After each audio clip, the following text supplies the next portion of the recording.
Amigas y amigos, bienvenidos a este espacio llamado 2x2. Hoy me acompaña un colega, un maestro, un veterano de guerra, uno de esos hombres de que son leyendas, pero al humorista nunca le gusta que le digan leyenda, nunca le gusta que le digan gloria, ni nada de eso. Con ustedes, mi hermano Víctor Reyes. Déjame yo aplaudirme. Muchas gracias, muchas gracias. Está prohibido eso, decir leyenda.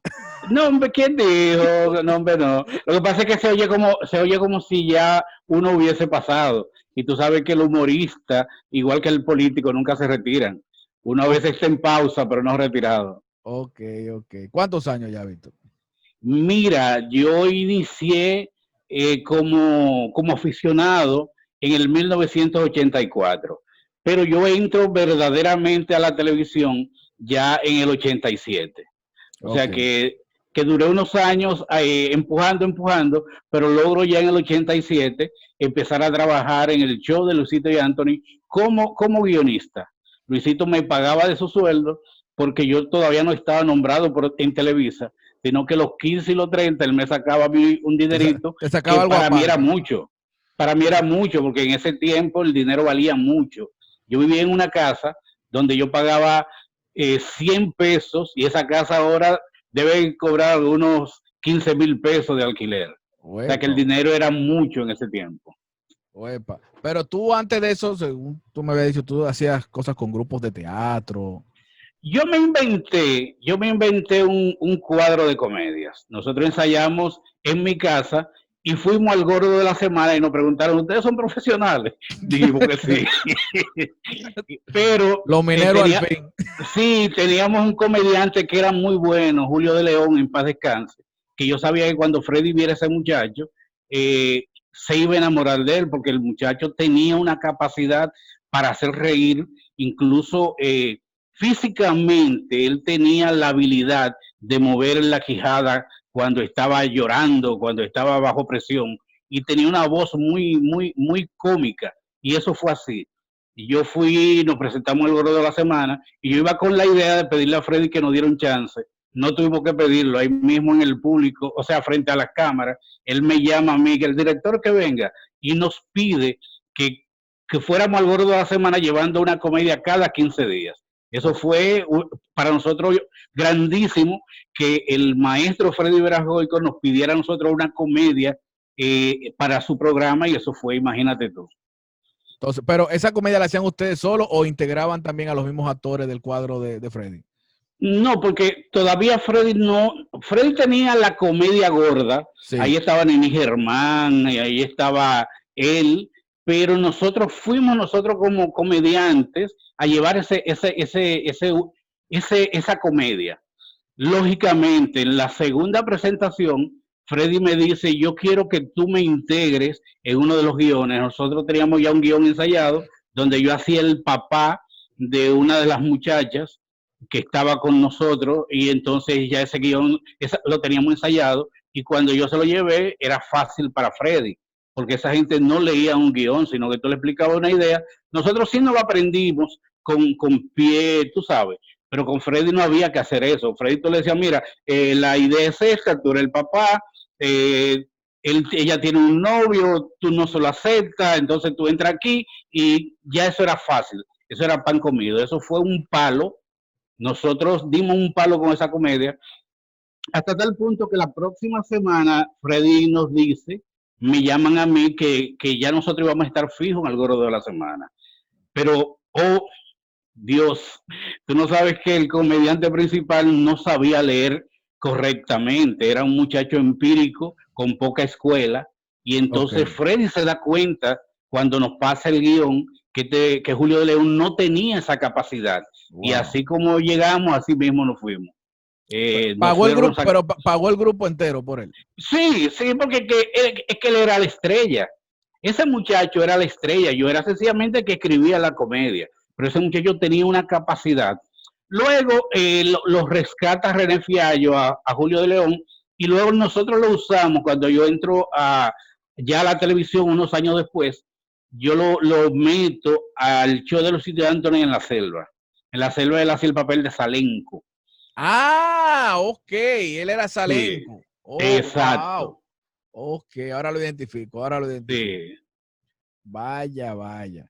Pero Víctor, tú con la experiencia que tienes como libretista de televisión, cuando te escucho hablando de la facilidad que tenía Freddy, es la misma facilidad que tienen muchos, que tenía Cuquín, que tenía Ujú. Boruga, los mismos muchachos de Telemicro, de hacer un sketch solamente con mostrar la situación. Eso, Sí. Ujú. eso para muchos, por ejemplo, comediantes que han venido de fuera, cuando llegan aquí, se encuentran con esa realidad y dicen, pero ¿cómo lo hacen?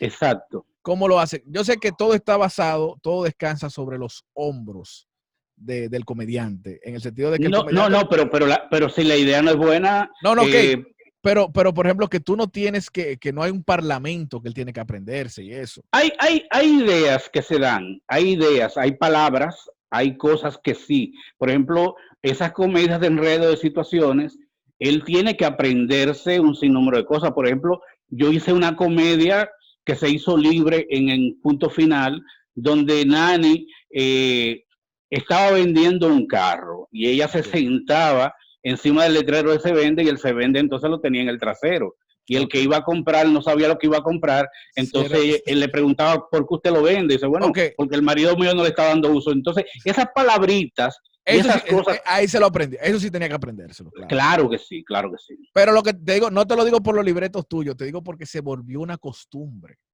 Sí, mira, yo de hecho, cuando yo trato de meterme como libretista, yo fui al show del mediodía, después de ese fracaso que tuvimos en el Gordo de la Semana, yo empecé a forzar en el show del mediodía. Y yo recuerdo que yo logré entrar al camerino y un día había una necesidad de una comedia y Milton me manda a pasar, que explique una de mis comedias. Yo llevo mi comedia, se la paso y él la agarró y me dijo, mira, eso no se hace así, y lo tiró para arriba, el papel. Entonces yo tuve que adaptarme, yo como libretista. Espérate, no sé si es Uh-huh. así, pero ¿cómo era que estaba hecho? No, estaba escrita. Y Exacto, sí, entonces él me, estaba escrito de fulano dice esto, fulano. exacto, con parlamentos. Entonces yo tuve que adaptarme para yo poder entrar, porque si tú no te adaptas a la forma, no entra. Entonces yo tuve que adaptarme como libretista que escribía a la forma que ellos tenían. Ellos tenían una forma que era que explicaban las comedias. Entra fulano, dice esto, y al final, el final es esto. Entonces yo tuve que adaptarme, incluso cuando yo comienzo a trabajar en el Gordo de la Semana, al principio Boruga no quería, porque hubo un momento que ya no se hacía la comedia tal, sino que eran intervenciones, y Boruga llevaba su intervención. Y yo le dije, Boruga, yo creo que yo puedo hacerlo, yo te puedo ayudar. Me dijo, bueno, tráeme una a ver. Y entonces yo lo que hice fue que le cogí el ritmo, porque tú tienes que adaptarte al ritmo. Luego que ya yo entro a trabajar, por ejemplo, en el show del mediodía, y me tocaban algunas comedias, ahí sí yo escribía para Kenny y para mí. El Mentol y la Pólvora era una comedia con parlamentos para los otros no. Ok, claro. Era más la química entre ustedes dos, lo que iban a decirse el uno al otro. Exacto, ya estaba preelaborado lo que yo decía y lo que él decía. Claro, yo nunca lo he criticado esa forma, sino que esa forma responde también al hecho de que no es fácil hacer humor diario Sí, y sí, en vivo. es todos los días, es un monstruo que nunca se llena.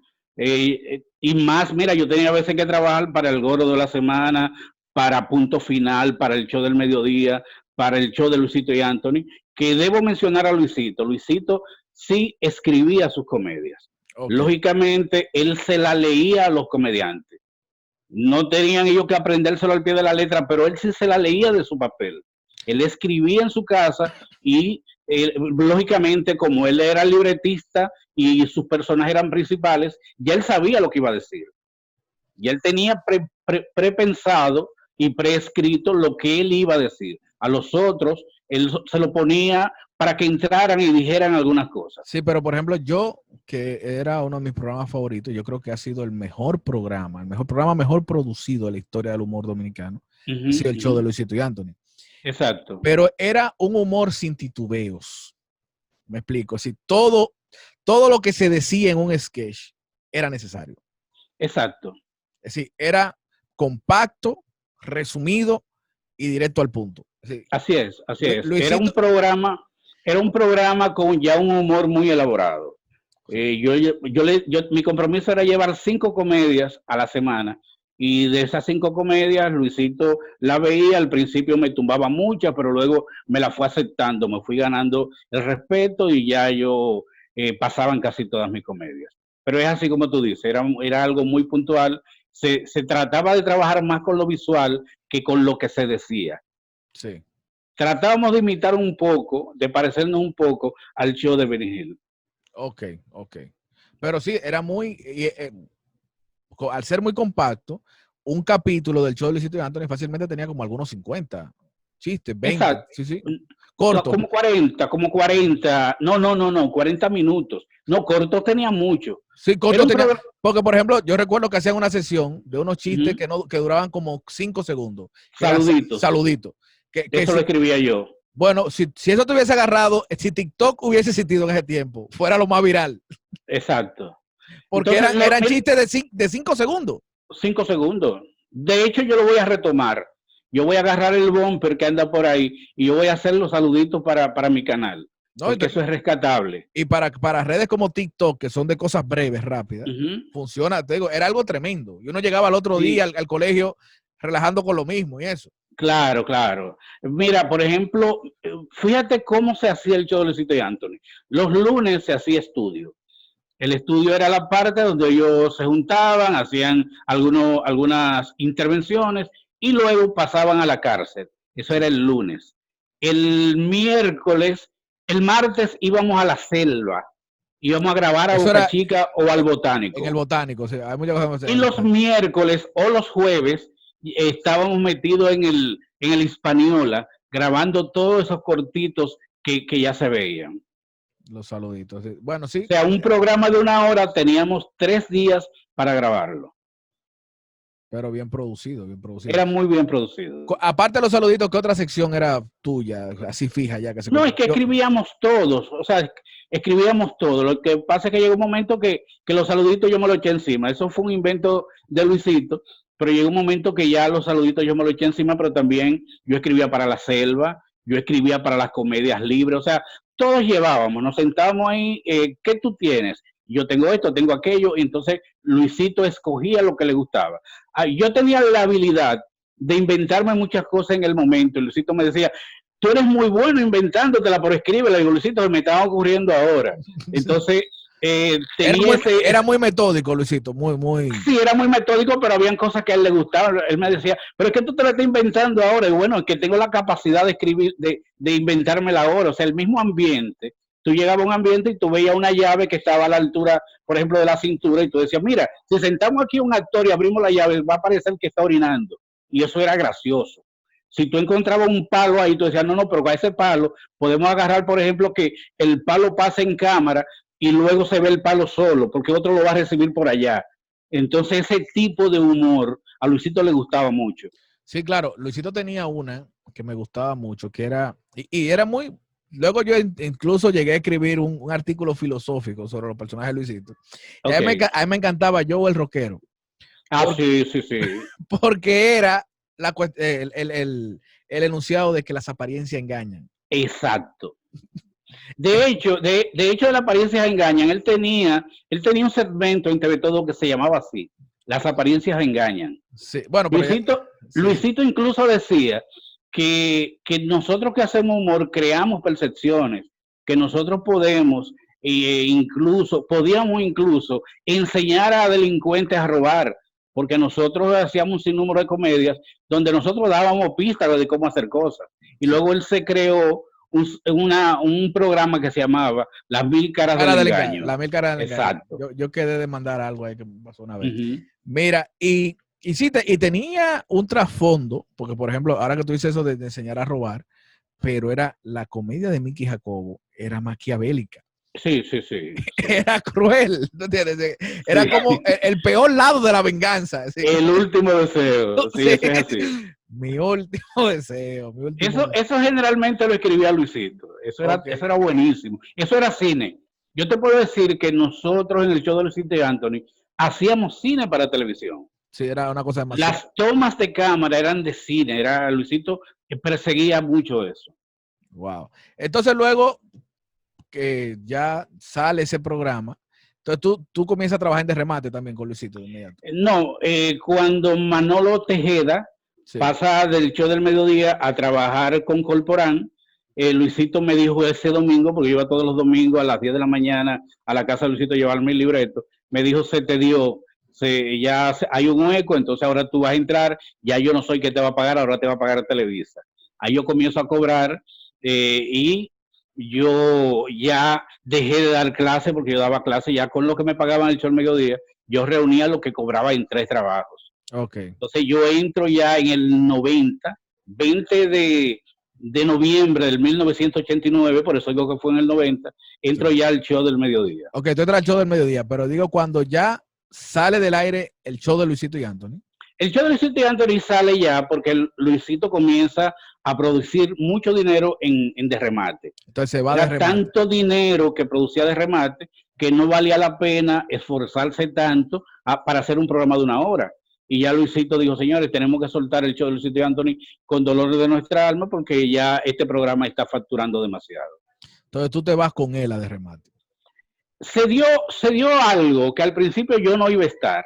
Okay. O sea, yo iba a estar porque él me dijo, mira, yo tengo un personaje ahí que se llama Primitivo y sí, yo quiero que tú... Para el que no lo hagas. Para el que no lo sabía, tú eras Primitivo. Sí, y yo quiero que seas tú Primitivo, pero también yo era libretista, o sea, él no quería soltarme porque yo fui una gran ayuda para Luisito.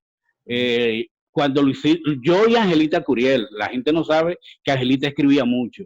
Ya Luisito ya casi no estaba escribiendo. Y luego se mantuvo escribiendo, incluso en la opción de las 12. Sí, quienes ya prácticamente hacíamos todas las comedias desde remate éramos Angelita Curiel y yo. Entonces, cuando salen, por ejemplo, del cuadro de comedia del show al mediodía, que era un cuadro de comedia muy caro, a mí me llama Tuto Tomén y me dice, Víctor, sigue cobrando calladito, porque yo quiero que tú me forme de nuevo el cuadro de comedia, pero con gente que no cobren tanto. Yo dije, bueno, ok, déjame a Kenny, déjame a Margaro y déjame a Luis Marchene. Me dijo, no, Luis Marchene está en de risita, se puede quedar. Digo, bueno, ok. Entonces ahí conformamos el cuadro de comedia, ahí yo meto a un grupo de muchachos jóvenes que hacían comedias con nosotros y yo me quedo dirigiendo el cuadro de comedia del show del mediodía. Justamente en ese momento iba a salir de remate y Luisito coge una cuerda conmigo porque prácticamente yo no le había dicho nada y entonces me dice, no, ya tú no vas a trabajar con nosotros, pero Aguiló lo convence y lógicamente yo seguí en el equipo. Ok. Entonces abandonas el show del mediodía en ese momento. No. ¿No eran al mismo horario? ¿No eran al mismo horario? No, el show del mediodía era el mediodía y de remate comienza de 7 a 9. Pues tenía una picada buena ahí, sí. Oh, pero vean que ahí también, y también yo picaba con Freddy. O sea, yo estaba bollante, ganando mucho dinero en ese momento. Cuando, por ejemplo, yo una vez estuve escuchando, leyendo, pues más los grupos WhatsApp, ese debate, de cuando un libretista trabaja en varios programas al mismo tiempo, suele repetirse. Mira, va a parecer inmodesto lo que yo te voy a decir. Yo no me repetía en ninguno. En primer lugar, todos los programas tenían características muy diferentes. No se parecían. La comedia del show del mediodía era muy diferente a la comedia del show de Luisito y Anthony. Las comedias del show del mediodía eran muy diferentes al humor de Punto Final. Entonces no había forma, no había esquina para que tú te coincidieran lo mismo. Lo que pasa es que yo tenía la habilidad de producir mucho humor. Gracias a Dios, tú sabes, tenía esa facilidad y yo no me repetía, pero sí hay comediantes que se repiten mucho. Libretistas, tú ves, por ejemplo, libretistas que escriben para demasiados programas y tú dices, pero ¿y cómo es que lo hacen? Eso no puede ser. Es difícil. Eso es difícil. Es difícil, te digo. Pero yo tuve un tiempo donde yo trabajaba para El Pie Derecho, que era un programa de radio que fue muy bien guionado. Estaba en el show de Luisito y Anthony, estaba en el show del mediodía, estaba en Punto Final y estaba en El Gordo de la Semana. O sea que yo era el más buscado en ese momento. Si quedaste vivo y no quedarte loco, porque digo, y estuve en Sabadísimo, ahí conozco yo a Margaro. Sí, que tú descubriste, bueno, descubrirlo no, pero que lo introdujo a la televisión de la capital, más o menos fuiste tú. No, Margaro pasa a Sabadísimo, que viene de Santiago, José Guillermo Suer, y ahí Aguiló, se estaban necesitando un libretista y Aguiló me paga su sueldo para que yo fuera el libretista, porque Aguiló no necesitaba económicamente eso, lo que quería era proyectarse. Caramba. Y no había dinero para pagarme a mí, me dijo, yo te voy a ceder mi sueldo para que tú trabajes con nosotros. Entonces, Margaro llega un momento que no tiene dónde vivir y yo estaba soltero, vivía con mamá y le di una habitación de mi casa a Margaro. Cuando se van los muchachos de la opción al show del mediodía, Tuto me dijo, mira, yo sé que el campesino vive en tu casa, lo quiero aquí en el show del mediodía, y así él entra al show del mediodía, pero yo también ya le estaba con Freddy. Sí, entonces ahí él hace la dupla con Félix para lo de la tata. Exacto. Caramba. Margaro entra al programa de Freddy, porque un día en la oficina Freddy me dice, hay un muchacho de Santiago que es buenísimo, yo voy a inaugurar la Sirena de Santiago. ¿Cómo yo lo consigo? Yo le dije, pero ese muchacho vive en mi casa. Y dice, ¿cómo va a ser? Y él llama, dame el teléfono de tu casa. Y él llama a mi casa, cuando eso no había celulares. Sí. Y él llama a mi casa y le dice a mamá que le ponga a Margaro. Sí. Y cuando Freddy se le identifica, Margaro le echó una mala palabra. Mire, hijo de su madre, vaya a la otra gente. Es hablador. Cara, pero él sabía que trabajaba con Freddy. Sí, pero ¿cómo le iba a creer que Freddy que lo iba a llamar personalmente? Eso no se lo creía nadie.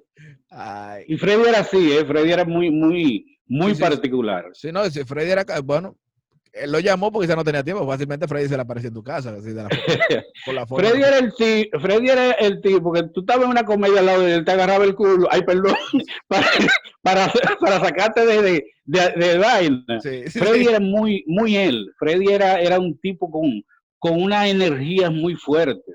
Yo sentía que trabajar al lado de Freddy era tu sentir luz. Y te lo digo honestamente, era como un ser de luz. Tú has trabajado, bueno, la pregunta sería, de la historia, esa historia de los 80 para acá, ¿con quién tú no has trabajado? Yo no he trabajado con Roberto Salcedo, no trabajé con Pololo, no trabajé, pero después yo he trabajado con todo el mundo. Yo trabajé con Jochi Santos en el show de la noche, Jochi Santos y Jote Eduardo. También trabajé en Sabadísimo. Esa yo no me la sabía, la de Jochi, ¿no? Sí. Yo en un momento determinado también a mí me cancelan por cuerda. Freddy coge una cuerda conmigo y me cancela de con Freddy Milagro. Y saliendo de Telecentro me manda a buscar Pinky y entonces me rescatan y me invitan en Sabadísimo, en Divertido. Yo trabajé un tiempo para Divertido y también le escribía algunos segmentos para el programa de radio. A Jochi le gustó algo que se llamaba la clase de italiano y él llevaba un italiano y me dice, Víctor, escríbeme eso, y me pagaba un dinerito que me caía muy bien. Sí. Yo quiero pasar al tema del cine. Y con el cine, no sé si podemos contar esta historia, pero yo siempre he contado la parte que a mí me conviene de esa historia. Ok. Que gracias a una película tuya a mí se me abrieron los grandes eventos. Así es. Y mira, hubo un evento que en un momento determinado yo cogí una cuerda y entonces te llamaron a ti, que fue lo que hizo Iván. Ah, sí. Sí, ese también te fue que tú cogiste un pique. Yo cogí un pique porque todo el mundo se mete, o sea, pues gracias. Con las luces nadie se mete, con la coreografía nadie se mete, pero en el humor, o sea, en el libreto todo el mundo quiere opinar. Yo le dije, no, espérate, yo soy el guionista de esto y si ustedes saben tanto, yo me voy a ir. Y yo me fui, yo cogí una cuerda. Ese guión llegó a mí, quedó muy bien y llegó a mí de cuarta mano. Ok, lo rechazaste tú, después se lo pasaron a Edita Selman, ella no quiso tampoco. Ok, no, porque yo sí quería, yo no te voy a decir que no quería, lo que pasa es que yo sentía que me estaban manipulando mucho. Yo recuerdo que el mismo Omar Martín me dijo, bueno, es bueno que tú hagas eso para que te respeten. Ah, ok, no, bueno, y le sugiero a todos los guionistas, dense a respetar, porque mucha gente opina sobre el guión, pero sobre las otras cosas nadie opina. Aquí todo el mundo cree que es guionista y eso no es así. Exacto, tú me acabas de... Es muy buena. la acotación que tú haces, porque, por ejemplo, a Omar Martín nadie le dice de que esa escenografía no va así. Exacto, Nadie le, exacto. o Amable, nadie le dice que no, mire, eso no va así. No, no, no. Ahora, lógicamente, si a mí, por ejemplo, me está contratando Archie López y me hace sugerencia, yo acepto la sugerencia porque él es que me está pagando. Si a mí Iván me hace sugerencia, pero no, ahí estaba opinando hasta el que recogía cable. Yo dije, no, así no, así no. No, entonces cuando yo llegué parece que ya habían aprendido Ah, qué bueno. y me dejaron más tranquilo. Qué Dijeron, bueno. tú eres el que sabe, dale para allá. Ah, qué bueno. Tú eres el que sabe, dale para allá. Pero decía que cuando tú comienzas a hacer cine, tuviste un inconveniente con tu primer guión. Y ahí fue Exacto. que entonces yo comienzo a trabajar contigo en El Soberano. Ok.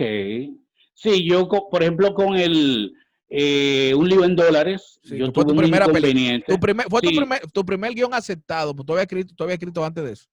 sí, sí, yo tengo guiones desde hace mucho, incluso.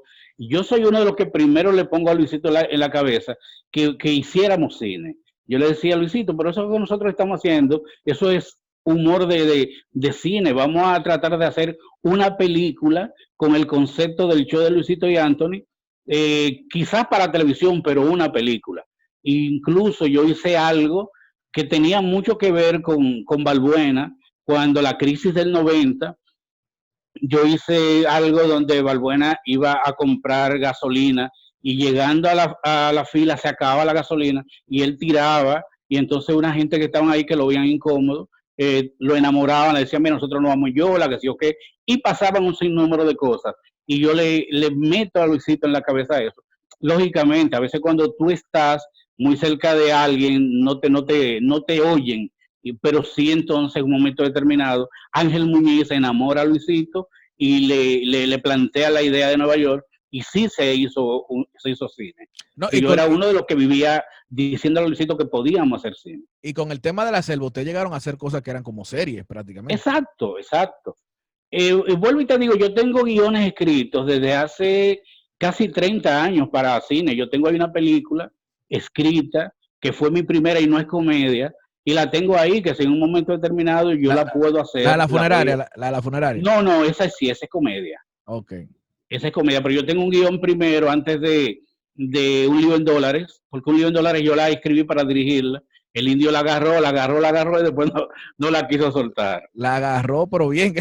Pero bien agarrada. Al final nos pusimos de acuerdo y bueno, la película Okay. ya dejó sus beneficios. Pero pasó, por ejemplo, mira que a Woody Allen le pasó así. Woody Allen hace su primer guión y lo dirige otra persona. Y cuando él ve el resultado en pantalla, él dijo, yo no vuelvo a escribir si yo no dirijo. Exacto. ¿Te pasó ese sentimiento con un lío en dólares? Sí, sí, porque no fue la película que yo escribí. Yo hice una película más visual y al final ellos terminaron haciéndolo mucho más de diálogo, más de lo que la gente decía. Yo hice una película donde yo quería que se hiciera todo dentro de un edificio. Hay una película que quizás tú la has visto, que es de una mujer que se encierra con su hija, que se meten unos ladrones y ella lo ve por cámaras. Sí, sí. Sí, sí, entonces sí. yo quería imitar, con Jodie Foster, creo que sí, exacto, yo quería imitar esa mecánica, hacer una película barata dentro de un solo edificio, donde solamente llegáramos a Nueva York, nos metiéramos en ese edificio y que no saliera más. No, él lo puso, que la gente entraba, la gente salía. Yo quería hacer algo más artístico. Lógicamente, al final había que dejarlo porque era su película. Era ya él estaba invirtiendo, pero yo quería hacer una película totalmente diferente, donde el tipo se escondiera en plafones, donde el tipo no lo encontraran. Ok.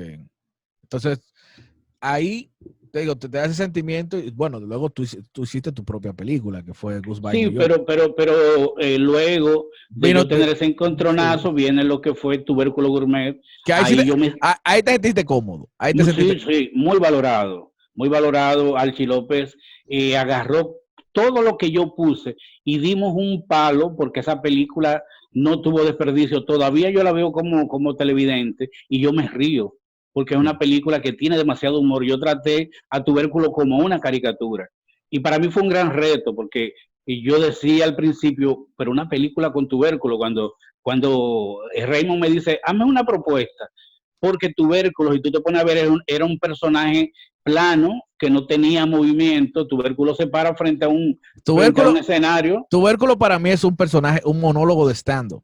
Sí, Exacto.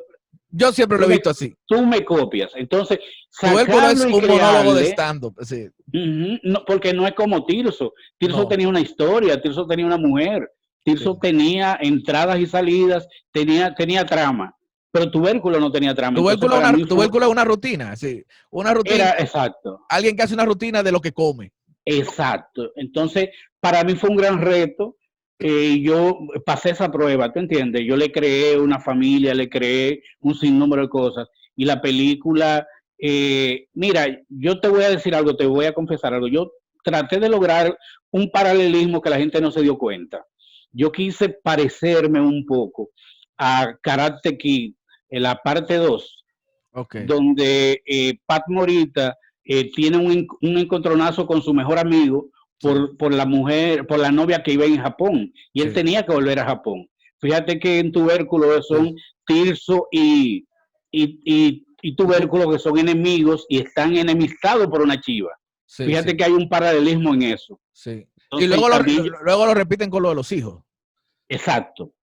Entonces, yo en ese guión, yo traté, tú sabes, también de mandar un mensaje de unidad de la familia y de la amistad, y se logró hasta tal punto que en el momento cuando Tubérculo le vocea compadre, es una escena que a mí mismo se me aguan los ojos cuando lo veo. Pero esa idea, por ejemplo, ellos querían hacer una película, pero si tú sabes que tú dices, Tirso es un personaje que viene desde Quédate ahí.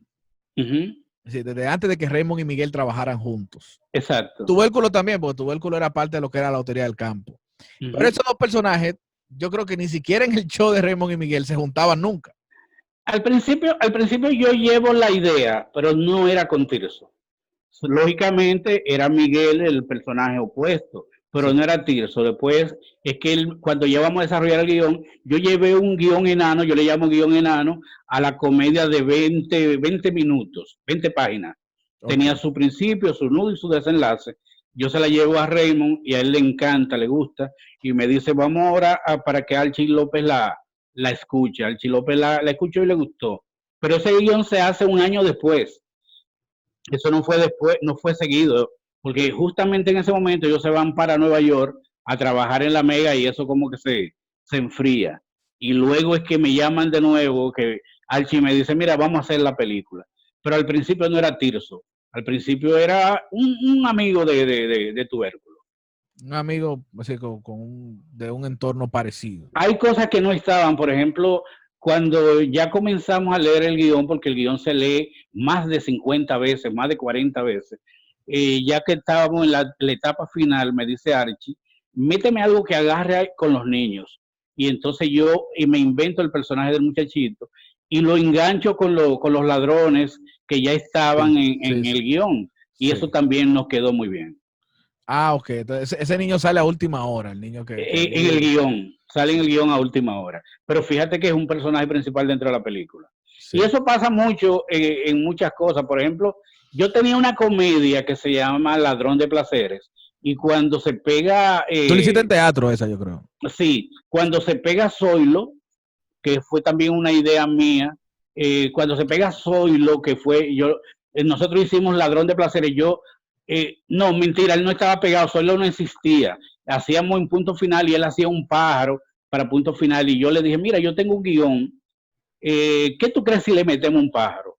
Y cuando lo leemos, él me dice, bueno, pero vamos a hacerlo. Y ahí es que entonces yo meto a Zoilo, y Zoilo terminó siendo el personaje principal de ese guión. Se comió al reparto. A todo el mundo. Ok. Entonces, hacen Tubérculo, hacen otra parte. Y luego, cuando tú decides, voy a hacer mi película, ¿por qué eliges ese guión de Goodbye New York?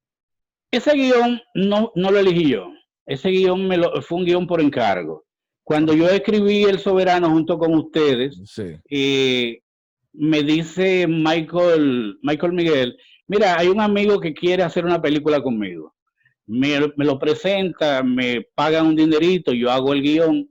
Al final como al año me dicen, ya Michael no quiere hacer la película, ¿con quién la hacemos? Yo dije, bueno, vamos entonces a meter a Correa y vamos a rehacer el guión, que en vez de ser el personaje de Michael, vamos entonces a ponerle otros ingredientes. Ahí entonces las reescribo y ahí sí ya meto a Correa, meto a Massa, a Maceta. Maceta se nos muere, entonces cambio y meto entonces a Héctor Sierra. El asunto es que esa comedia no era yo que la iba a dirigir. Lo que pasa es que el productor no era dominicano y no tenía el título de director y me dijo, ¿tú te atreves a dirigirla? Yo le dije, sí, está bien. Le puso un sinnúmero de elementos para hacerla más cómica, elementos que no pudieron luego ponerse porque no había presupuesto. Pero yo me siento bien con lo que se logró. Una película con tan bajo presupuesto y lograr contar una historia que no estaba todavía terminada, porque no se logró terminar. Y yo con el conocimiento que yo tengo de televisión, logré con algunas artimañas crear la historia de forma tal que parece que la película estaba totalmente terminada. No, yo pensaba, como yo te vi interactué mucho contigo en ese tiempo que estabas en el rodaje, te veía involucrado en todo. Yo juraba que la película era algo tuyo, de producción tuya. No, ese dinero no era mío, a mí me pagaron dinero para hacerla. Yo sí cogí mucha cuerda. Yo te digo, yo me involucro tanto que yo me enamoro, tú sabes, donde mi nombre está metido, yo quiero que las cosas sean al pie de la letra. Por ejemplo, cuando yo hacía shows en grande para Nightclub, yo ensayaba. Yo recuerdo que los comediantes que estaban conmigo decían, Víctor, pero ¿tú crees que esto es una película? No. Yo me meto una semana antes a ensayar por dónde es que va a entrar los personajes, por dónde es que vamos a salir. Yo creo que ustedes vieron un show que yo hice para el Mauna Loa. En el Mauna Loa, sí, y tú veías como yo jugaba con la pantalla y hacía todo ese número, esas cosas, porque eso se ensaya, y eso yo lo aprendí con Luisito. Finalmente, Víctor, hay algo que un aporte que tú has hecho, que eso es bueno, siempre que alguien tiene cierto experticio en algo, enseñarlo es muy bueno. Pero quiero hacerte la pregunta porque muchas veces yo te he dicho y a otras personas le he dicho que para mí, yo sí algún día aspiro a escribir películas, pero todavía lo veo como algo muy, que yo le tengo como demasiado respeto. No, ponte para eso, porque tú eres muy bueno escribiendo y aquí hacen falta guionistas. Entonces, pero tú dices, y es la parte que quiero tocar contigo ahora, en este tramo final, de que no es difícil y tú enseñas guión. Mira, a escribir nadie va a enseñar, porque yo a ti no te puedo enseñar cómo escribir. Tú naces con tu talento. Sí. Lo que yo sí te puedo enseñar es técnicas que yo aprendí también, porque yo tuve que ir a un curso en Funglode. Yo pagué un dinero, pero también hice un curso con Guillermo Arriaga, este señor que escribió Amores Perros, que escribió también Babel. Yo pagué por un curso en internet. Y al final tú te das cuenta que lo que ellos te van a dar es vivencias, pero también hay un sinnúmero de cosas que uno se la sabe, pero no sabe que se la sabe. Okay. Oye lo que te estoy diciendo, que uno se la sabe, pero no sabe que se la sabe, y luego uno la reafirma. Cuando te lo dice, tú dices, ¡ah! Exacto. Porque, era esto, okay. Sí, porque uno lo hace empíricamente. Hay personas que no saben ni siquiera leer y son excelentes decimeros. ¿Cómo lo hacen? No se sabe. Yo no soy decimero, yo no tengo esa capacidad. Y yo he escrito décimas, pero yo tengo que tener una fórmula al lado para yo poder escribir una décima. Sin embargo, hay gente que no sabe ni siquiera escribir y te hacen una décima de su cabeza. Entonces, en el cine, lo que pasa es que el cine tiene un lenguaje universal. Que si tú lo haces a tu manera, es tu manera, entonces no te lo va a entender todo el mundo. Los técnicos no van a saber qué es lo que tú le estás diciendo. Okay. Entonces eso es lo que uno puede enseñar, es el lenguaje universal y luego impartir un sinnúmero de conocimientos, porque uno tiene mucho conocimiento y ese conocimiento tú le puedes dar a la gente algunos tips y algunas sugerencias para que cómo resolver el problema, porque yo comparo el guión con una ecuación que tiene varias soluciones. Entonces hay muchos trucos que tenemos los que escribimos. Vuelvo y te digo, esta película, Goodbye Nueva York, salió porque yo tenía trucos de televisión, de cómo remendar. Y entonces eso se aprende y eso uno lo puede enseñar.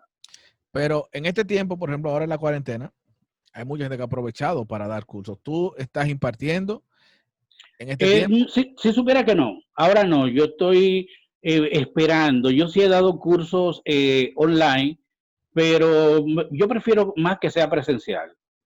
Pero sí, hay alumnos que están fuera, que se han inscrito, y lo que hago es que le envío el guión, no el video, con las preguntas y todo, porque yo también he hecho cursos online.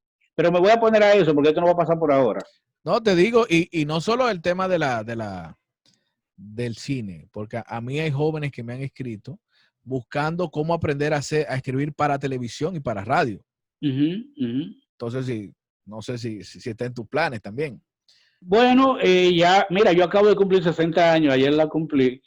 Felicidades, felicidades. Sí, y quizás ese sea mi rol, hacer una que otra película, porque yo quiero seguir haciendo cine, pero también enseñar, porque en esto también se puede enseñar. Quizás yo encuaderne unos cuantos de mis guiones y haga un libro con esos guiones, porque yo tengo mis guiones por ahí escritos, y eso también puede ser una referencia para gente que empiecen a hacer televisión. Déjame decirte que nosotros lo que tenemos muchos años, nos hemos encontrado con que los nuevos terminan haciendo cosas que nosotros hicimos, y no es que nos están copiando, sino es que las historias se repiten, y lo mismo que se me ocurrió a mí se le puede ocurrir a otros. Entonces, esos guiones que están ahí pueden ser referencia para gente que vengan. Qué bien, qué bien. Finalmente, porque yo sé que tú dijiste que tienes 60 años, pero tú eres un hombre que en cuanto a tus ideas de trabajo te mantienes joven. Sí, eso es así. Tú tienes tus redes sociales que la Claro. trabajas mucho. Entonces, para que todo aquel que todavía no te sigue, les digas dónde encontrar a Víctor Reyes. En Facebook me pueden encontrar como Víctor Reyes Peña, me pueden encontrar en YouTube, me pueden encontrar como Víctor Reyes Humor o Víctor Reyes. Hay muchos Víctor Reyes, incluso hay uno más famoso que yo por ahí, español, que ha hecho muchas películas también. Pero me pueden encontrar como Víctor Reyes Humor, me pueden también encontrar en Instagram como @Víctor Reyes P, y también en Twitter @Víctor Reyes P. Bueno, maestro, muchísimas gracias. Gracias a ti. Gracias a todo el público que nos sigue hasta esta hora, y ya saben, suscribirse, dar like, compartir y unirse a nuestra comunidad de miembros, y hasta el próximo. Y antes que te despida, comienza a escribir para el cine. Vamos a hacerlo. Vuelvo y te digo, yo te lo dije cuando trabajamos en El Soberano, que a mí me encanta la forma de tú escribir. Entonces, tú eres un potencial para hacer buenas películas. Ponte para eso, porque está haciendo falta guionistas. Muchísimas gracias, Víctor. Vamos a hacerlo. Adelante. Hasta la próxima.